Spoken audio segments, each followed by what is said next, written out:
ମାମା କେହି କଲରା ତରକାରୀ କରୁନାହାନ୍ତି, ଆଜି କଲରା ତରକାରୀ କରୁନା।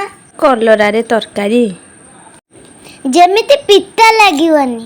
ହଉ, ଆଜି କଲରାକୁ କନ୍ଦେଇବି, ତାପରେ ତରକାରୀ କରିବି। ତାକୁ କାହିଁ କନ୍ଦେଇବ? କଲରା ଖାଇବା ପାଇଁ କେହି ବି ପସନ୍ଦ କରୁନାହାନ୍ତି। ଆଜି କଲରାକୁ କନ୍ଦେଇକି ତାର ପିତା ପାଣି ବାହାର କରିବି, ତାପରେ ଯାଇକି କଲରାକୁ ରୋଷେଇ କରିବି। ହଉ ଠିକ୍ ଅଛି।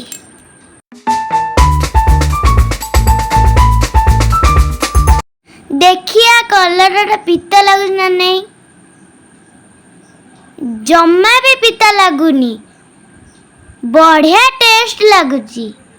ରାଧେ କୃଷ୍ଣ, ନମସ୍କାର। ଶୁଭଲକ୍ଷ୍ମୀ କୁକିଂ ଚ୍ୟାନେଲକୁ ଆପଣଙ୍କୁ ସ୍ୱାଗତ।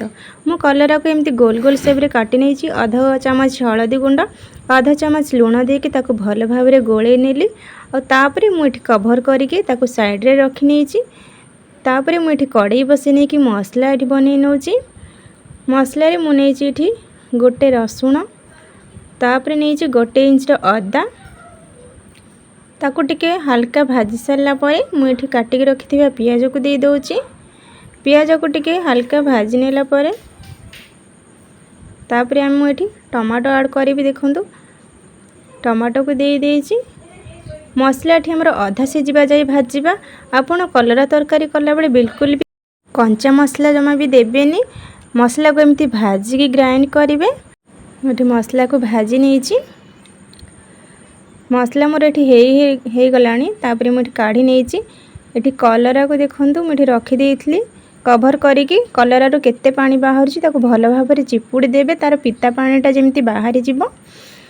ତାପରେ ମୁଁ ଏଠି କଡ଼େଇରେ ତେଲ ଦେଇ ଦେଇଛି। ଟିକେ ଅଧିକ ତେଲ ଦେଇକି କଲରାକୁ ଭାଜି ନେଉଛି। ଆପଣ ଚାହିଁଲେ କଲରାକୁ ଛାଣି ପାରିବେ, କିନ୍ତୁ ମୁଁ ଏଠି କଲରାକୁ ଭାଜି ନେଇଛି। ଭାଜି ସାରିଲା ପରେ ଦେଖନ୍ତୁ, ମୁଁ ଏଠି କଲରା ଯେଉଁ ରଖିଥିଲି ମସଲାକୁ ତାକୁ ଥଣ୍ଡା କରି ନେଇଛି। ମୋର ଏଠି କଲରା ଭାଜି ହେବା ଭିତରେ ମୁଁ ମସଲା ବନେଇ ନେବି। ମସଲାକୁ ମୁଁ ଦେଇ ଦେଇକି ଗ୍ରାଇଣ୍ଡ ଜାରରେ ତାକୁ ପେଷ୍ଟ ବନେଇ ନେଇଛି। ମୁଁ ଏଠି କଲରାକୁ ଆମେ ପୁରା ଭାଜିବାନି, ଯେମିତି ଆମେ ଭଜା ଖାଆନ୍ତି କଲରା ଭଜା ସେମିତି ହିଁ ଭାଜିବାନି, ତାକୁ 50% ଭାଜିବା। ଭାଜି ସାରିଲା ପରେ ମୁଁ ଏଠି କାଢ଼ି ନେଇଛି କଲରାକୁ। ତାପରେ ମସଲା ପାଇଁ ମୁଁ ଏଠି ତେଲ ଦେଇ ଦେଇଛି। ସେଇ କଡ଼େଇରେ ଅଧେ ଚାମଚ ଦେଇ ଦେଇଛି ଜିରା। ଜିରା ଟିକେ ଫୁଟିଗଲା ପରେ ମୁଁ ଏଠି ଦେଇ ଦେଉଛି ହେଙ୍ଗୁ। ଏଠି ହେଙ୍ଗୁ ମୁଁ ଦେଇ ଦେଇଛି ଅଧା ଚାମଚ। ତାପରେ ଏଠି ମୁଁ ଗ୍ରାଇଣ୍ଡ କରିଥିବା ମସଲାକୁ ଦେଇ ଦେଉଛି। ମସଲା ଯେହେତୁ ଆମେ ଭାଜିକି ନେଇଥିଲେ ତାକୁ ବହୁତ ଟାଇମ୍ କଷିବା ଦରକାର ନାହିଁ। ମୁଁ ଏଠି ମସଲାରେ ଟିକେ ପାଣି ଆଡ଼ କରିଦେଇଛି। ତାପରେ ମୁଁ ଏଠି ଦେଇ ଦେଉଛି କାଶ୍ମୀରୀ ଲଙ୍କାଗୁଣ୍ଡ କଲର୍ ପାଇଁ। ଆପଣ ଚାହିଁଲେ ରାଗ ଲଙ୍କାଗୁଣ୍ଡ ଦେଇପାରିବେ। ଅଧା ଚାମଚ ଦେଇ ଦେଉଛି ହଳଦୀ ଗୁଣ୍ଡ। ତାପରେ 1 ଚାମଚ ଦେଇ ଦେଉଛି ଧନିଆ ଗୁଣ୍ଡ। ତାପରେ ଚିକେନ ମସଲା 1 ଚାମଚ ଦେଇ ଦେଉଛି। ତାପରେ 1 ଚାମଚ ଗରମ ମସଲା ଗୁଣ୍ଡ ଦେଉଛି। ତାପରେ ତାକୁ ଟିକେ ଭଲ ଭାବରେ କଷି ନେଉଛି। ବେଶୀ ମସଲା ଏଠି ଆଡ଼ କରିବା ଦରକାର ନାହିଁ। ମସଲା ଏଠି ମୋର ଶୁଖି ଆସିଲାଣି, କଷି ହେଇଗଲାଣି ମସଲା। ତାପରେ ମୁଁ ଏଠି ଦେଇ ଦେଉଛି ଟିକେ ମେଥି ପତ୍ର। ଦେଖନ୍ତୁ, ତାକୁ ଦେଇକି ଟିକେ ଭଲ ଭାବରେ ଗୋଳେଇ ନେଉଛି। ଏଠି ମସଲା ମୋର ପୁରା ପାଣି ଶୁଖି ଯାଇଥିଲା, ଡ୍ରାଏ ହେଇଯାଇଥିଲା। ମୁଁ ଆଉ ଟିକେ ପାଣି ଆଡ଼ କରିଦେଲି, ନହେଲେ ମସଲା ଲାଗିଯିବ। ମସଲାକୁ ଭଲ ଭାବରେ କଷି ନେଇ ସାରିଲା ପରେ ମସଲା ପୁରା ସିଝି ଯାଇଛି। ତାପରେ ମୁଁ ଏଠି ଆଡ଼ କରୁଛି ଲୁଣ। ଲୁଣ ଦେଇ ସାରିଲା ପରେ ମୁଁ ଏଠି ଟିକେ ଭଲ ଭାବରେ ଗୋଳେଇ ନେଉଛି। ମସଲା ଏଠି ମୋର ପୁରା ଡ୍ରାଏ ହେଇଯାଉଛି, ଭଲ ଭାବରେ କଷି ହେଇଯାଉଛି। ତାପରେ ମୁଁ ଏଠି ଦେଇ ଦେଉଛି କଲରାକୁ ଦେଇକି ମସଲା ସହିତ ଟିକେ ଭଲ ଭାବରେ କଷି ନେବା।